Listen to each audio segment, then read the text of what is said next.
Hello everyone, म engineer Brijkishore Prasad Jaiswal स्वागत गर्छु मेरो युट्युब च्यानल IOE एन्ट्रान्स प्रिपरेसनमा। यदि तपाई मेरो च्यानलमा नयाँ हुनुहुन्छ भने च्यानललाई सब्स्क्राइब गरिदिनुस् र त्यसको साथसाथै बेल बटनलाई पनि थिचिदिनु होला ताकि मैले हरेक दिन भिडियो राख्दाखेरि तपाईहरुले नोटिफिकेसन पाउनुहुनेछ र कुनै पनि भिडियो मिस गर्नुहुन्न। आजको यो भिडियो लेक्चर भनेको एप्लिकेसन अफ डेरिभेटिभ्सको बारेमा छ हैन। हामीले चाहिँ एप्लिकेसन अफ डेरिभेटिभ डिफरेन्ट कुराहरुमा युज गर्छौं, म्याक्समा मिनमा देखि लिएर हैन अरु कुरामा पनि रेट मेजरहरु। आज चाहिँ हामी रेट मेजरको चाहिँ एउटा क्वेशन गर्ने छौं जुन चाहिँ कसको लागि युजफुल हुन्छ भन्दाखेरि इन्जिनियरिङ एन्ट्रान्सको लागि, ग्रेड 11 को लागि र ब्रिज कोर्सको लागि पनि युजफुल हुनेछ। त्यसो भए यो क्वेशन चाहिँ मलाई रिक्वेस्ट गर्नुभएको छ एकजना स्टुडेन्टले, तपाईले पनि कुनै पनि किसिमको म्याथमेटिक्स अथवा फिजिक्समा डाउट छ भने मलाई सम्झिनुस्। यो भिडियोमा डिस्क्रिप्सनमा मैले जीमेल आईडी प्रोभाइड गरेको छु, त्यहाँ तपाईले मेल गर्न सक्नुहुनेछ अथवा तपाई यो भिडियोमा कमेन्ट गरेर पनि भन्न सक्नुहुनेछ। म चाहिँ यदि तपाईको क्वेशन गर्न सक्छु भने मैले चाहिँ भिडियो बनाइदिनेछु। ओके, त्यसो भए आजको लेक्चर चाहिँ सुरु गरौँ। आज हामीले डिस्कस गर्ने क्वेशन भनेको एउटा मात्रै हो। त्यो क्वेशन चाहिँ हेरौँ के छ।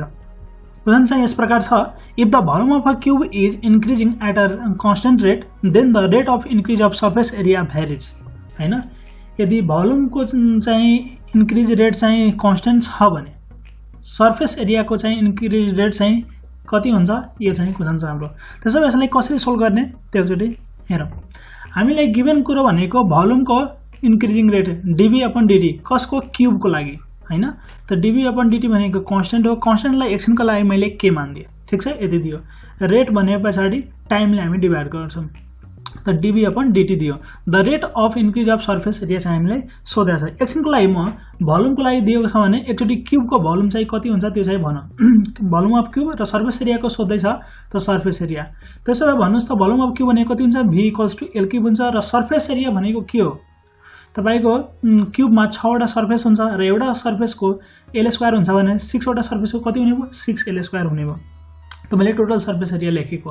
त्यसो भए भोल्युमको लागि हामीले दिएको छ भने यसलाई म डेरिभेटिभ गरेर एकचोटि हेर्छु। dv/dt भनेको कति हुन्छ, dl³ दुवैतिर d/dt लगाइदिए। अब dl³ त मिलेन, मैले के गरे यसलाई l गर्दिए, dl चेन रुललाई दिएको किनभने यहाँ चाहिँ बेसमा l थियो। त यो मिलिरहेछ भने l³ को डेरिभेटिभ भनेको 3l² हुने भयो। त्यसैगरी dl/dt त जस्ताको त्यस्तै हुने भयो। त्यसैगरी यदि मैले एरियाको डेरिभेटिभ गरे भने कति हुन्छ, d/dt d6l² यो 6l² भनेको टोटल सर्फेस एरिया लेखेको मैले। त्यसो भए 6 कन्स्टेन्ट छ, बाहिर निकाल्दिए। dl² यो मिलाउनको लागि l गरे, चेन रुल लगाइदिए, dl/dt गरे। l² को डेरिभेटिभ भनेको कति हुन्छ, 12 हुन्छ र 12 * 6 भनेको कति हुने भयो, 12l हुने भयो इन्टु dl/dt यति आउने भयो।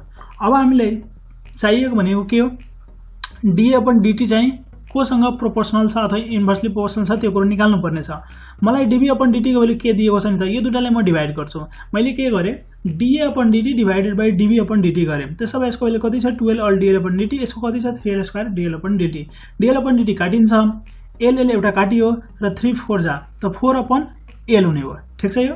त्यसो भए dv/dt को भ्यालु हामीले कति दिएको छ, के मैले चाहिँ के मानेको थिएँ नि त, कति आउने भयो dv/dt को भ्यालु 4k/l र 4k भन्नुस् त कन्स्टेन्ट छ, त्यही भएर dv/dt भनेको इन्भर्सली प्रोपोर्सनल टु के हुने भयो, l हुने भयो। के कन्स्टेन्ट छ नि त, मैले कन्स्टेन्टलाई के मानेको थिएँ र 4 त कन्स्टेन्ट छँदैछ, इन्भर्सली प्रोपोर्सनल टु लेन्थ हुने भयो। कुन छ, अप्सन सी हुने भयो। एकदमै सिम्पल क्वेशन थियो। हामीले डेरिभेटिभको हल्का कन्सेप्ट थाहा हुनुपर्छ र फर्मुला त क्यूबको लागि भोल्युम थाहा छ, surface area total surface area कति हुन्छ त्यो थाहा छ, यहाँबाट गरिदिएको। आशा छ बुझ्नु होला। यदि तपाईलाई भिडियो राम्रो लाग्यो भने लाइक गरिदिनुस्, कमेन्ट गरिदिनुस्, आफ्नो साथीभाइ दिदीबहिनीहरू जसलाई युजफुल हुन्छ उहाँसँग शेयर गरिदिनु होला। र एउटा अझै कुरो, तपाईले कुनै पनि किसिमको म्याथमेटिक्स अथवा फिजिक्समा प्रब्लम छ भने मलाई सम्झिनुस् र यो भिडियोमा कमेन्ट गर्नुस् अथवा तपाई चाहिँ यो भिडियोको डिस्क्रिप्सनमा जीमेल आईडी पाउनुहुन्छ, त्यहाँ चाहिँ मेल गर्न सक्नुहुनेछ। मैले चाहिँ तुरन्तै सकेसम्म चाँडो चाहिँ तपाईको लागि भिडियो बनाइदिनेछु। यति गरिदिएकोमा हजुरहरूलाई धेरै धेरै धन्यवाद। नमस्कार, जय नेपाल, टेक केयर।